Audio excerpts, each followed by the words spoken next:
נראה לכם היום איך מרכיבים מכונה להכנת עוגיות עידנית. יש הרבה חלקים, הרבה אנשים מסתבכים, אז יש לנו פה קפיץ, יש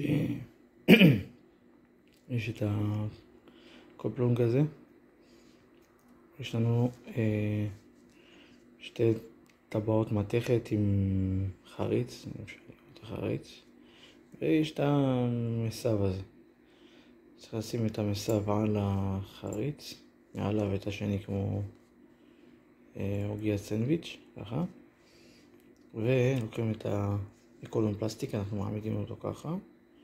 זה נכנס ככה.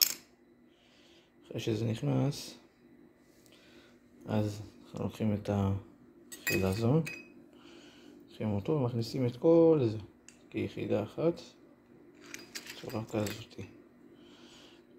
ומעליו אנחנו שמים את הקפיץ, ככה, וכל זה אנחנו מכניסים לתוך המטחנה. ככה, כזאת, צלם לכם ככה. זהו, אחרי זה מה שצריך זה לקחת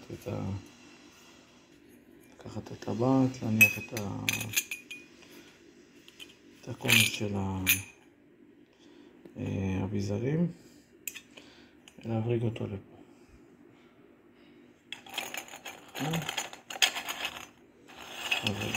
מברגים. חשוב לראות שזה נמצא באמצע. נעדף אותו טוב. נגשר אותו. בסדר. נזלזל פה. אז ככה זה נראה. הנה, ככה זה נראה בפנים. פה חברים את הידית. ככה זה נראה. בעצם מסתובב עכשיו את החילזון, ואז יוצאים פה עוגיות לפי הצורה שרוצים, בצורה כזאת, גלית, חורים קטנים, בצורת כוכב.